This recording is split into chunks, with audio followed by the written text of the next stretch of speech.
L'histoire économique ne s'écrit pas seulement dans les livres de contes, mais dans la fumée des champs de bataille, dans le silence des salles de décision et dans l'érosion lente de la valeur de la monnaie. À chaque grande guerre, un même schéma réapparaît. L'État dépense au-delà de ses moyens, la monnaie se déforme, l'inflation s'installe et le pouvoir de l'argent change de main. Ce processus n'est ni accidentel ni improvisé. Il est ancien, documenté et profondément ancré dans la mécanique des nations modernes. Lorsque les canons tonnent, les règles économiques ordinaires se suspendent. Les budgets explosent, les déficits deviennent stratégiques et la création monétaire cesse d'être un outil technique pour devenir une arme politique. Derrière le récit héroïque des conflits se cache une réalité plus discrète. La guerre transforme la monnaie et la monnaie transforme les sociétés. Ce documentaire explore cette relation intime et troublante entre guerre, inflation et argent contrôlé, en retraçant un fil historique précis depuis les grands conflits du XXe siècle jusqu'aux tensions géopolitiques et contemporaines pour comprendre comment la maîtrise de la monnaie est devenue un levier central du pouvoir mondial. Ce sujet est crucial aujourd'hui parce que le monde traverse une période où les tensions géopolitiques se multiplient, où les budgets militaires augmentent à nouveau et où l'inflation, longtemps considérée comme un phénomène maîtrisé, réapparaît dans les économies avancées. Les données du Fonds monétaire international et de la Banque mondiale montrent une hausse marquée des dettes publiques depuis les crises financières et sanitaires récentes, tandis que les banques centrales ont adopté des politiques monétaires exceptionnelles pour soutenir les États. Comprendre le lien entre guerre et inflation n'est pas un exercice académique. C'est une clé pour interpréter les décisions actuelles, les politiques de taux d'intérêt, les contrôles des capitaux et les débats sur la souveraineté monétaire. L'enjeu dépasse la simple hausse des prix. Il concerne la répartition du pouvoir économique, la stabilité sociale et la capacité des nations à financer leur ambition sans détruire la confiance dans leur monnaie.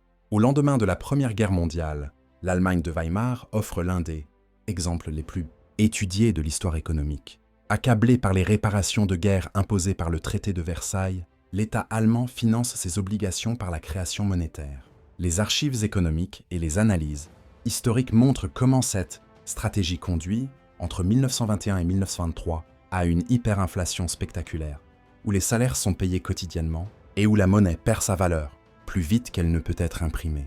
Quelques années plus tard, la Grande Dépression révèle un autre visage du lien entre crise et monnaie. Les États-Unis, confrontés à l'effondrement du système bancaire et à une contraction massive de l'activité, abandonnent progressivement les talons or. Les décisions prises dans les années 1930, documentées dans les archives de la Réserve fédérale et du Trésor américain, marquent un tournant. La monnaie devient plus flexible, mais aussi plus directement liée aux choix politiques. La Seconde Guerre mondiale amplifie cette dynamique. Les économies belligérantes mobilisent leurs ressources financières à une échelle sans précédent. Les archives de Bretton Woods montrent comment, dès 1944, les Alliés cherchent à reconstruire un ordre monétaire international capable de soutenir la reconstruction tout en évitant les désordres inflationnistes du passé. L'accord de Bretton Woods n'est pas seulement un traité technique, c'est une réponse directe aux leçons tirées des guerres et des crises. En liant les monnaies au dollar, lui-même convertible en or, les architectes du système cherchent à instaurer une stabilité propice au commerce et à la croissance. Pendant plusieurs décennies, ce cadre soutient l'expansion économique mondiale, tandis que les États-Unis assument le rôle de pivot monétaire. Mais cette stabilité repose sur un équilibre fragile. À mesure que les engagements militaires américains s'accroissent, notamment pendant la guerre du Vietnam, les dépenses publiques augmentent et les réserves d'or s'érodent. Les analyses historiques de la Banque des règlements internationaux et de la Réserve fédérale montrent comment la pression sur le dollar devient insoutenable. En 1971, la suspension de la convertibilité hors marque, la fin de Bretton Woods et ouvre une nouvelle ère de monnaie fiduciaire. Ce moment charnière illustre une vérité récurrente. Les décisions monétaires, prises en contexte de guerre, ont des conséquences durables sur l'ordre économique mondial. La monnaie cesse d'être une simple unité de compte pour devenir un instrument stratégique. Et là, le mécanisme sous-jacent est à la fois simple dans son principe et complexe dans ses effets. La guerre exige des ressources immédiates, souvent supérieures aux recettes fiscales disponibles. Les États se tournent alors vers l'emprunt et la création monétaire. Lorsque la dette augmente rapidement et que la monnaie est émise en grande quantité, la valeur de chaque unité tend à diminuer, générant de l'inflation. Les banques centrales jouent un rôle central dans ce processus, en ajustant les taux d'intérêt, en achetant des obligations d'État ou en régulant la liquidité. Elles facilitent le financement des déficits. Les flux d'or, les réserves de change et les sanctions économiques deviennent des instruments de pression géopolitique capables d'affaiblir ou de renforcer une nation sans recourir directement à la force militaire. Les conflits contemporains, bien que différents dans leur forme, reproduisent des dynamiques familières. Les dépenses militaires augmentent, les chaînes d'approvisionnement sont perturbées et les prix de l'énergie et des matières premières s'envolent. Les données récentes du FMI montrent que l'inflation mondiale a atteint des niveaux inédits depuis plusieurs décennies, tandis que les banques centrales resserrent leur politique après des années de soutien massif. Comme par le passé, la monnaie devient un champ de bataille. Les sanctions financières, le gel des réserves et les restrictions de paiement illustrent une nouvelle forme de conflit où l'accès au système monétaire international est utilisé comme levier stratégique. Sans recourir à une vision conspirationniste, il est essentiel de reconnaître le rôle des institutions.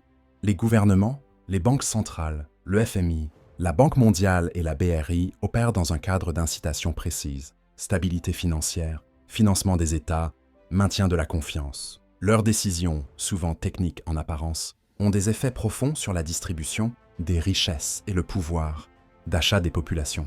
Les élites économiques et politiques ne contrôlent pas la monnaie par caprice, mais parce que le contrôle monétaire est devenu indispensable à la gestion des crises et des conflits. Cette réalité soulève une question fondamentale. Jusqu'où peut-on manipuler la monnaie sans en briser la crédibilité? Les cycles historiques montrent que lorsque les tensions géopolitiques persistent, l'inflation tend à s'auto-alimenter. Les données de la BRI et de la Fed révèlent que des périodes prolongées de taux bas suivies de chocs externes conduisent souvent à des ajustements brusques, avec des hausses rapides des taux et des récessions. Chaque cycle réduit un peu plus la marge de manœuvre des autorités, accélérant la dynamique de dette et de contrôle.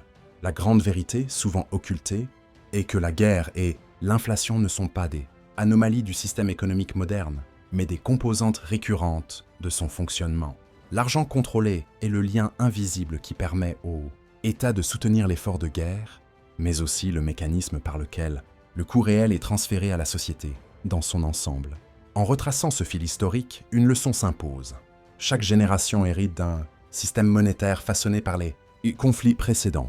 Comprendre cette histoire, c'est reconnaître que la stabilité économique n'est jamais acquise et que la monnaie, loin d'être neutre, est au cœur des choix politiques et géopolitiques qui définissent notre avenir collectif.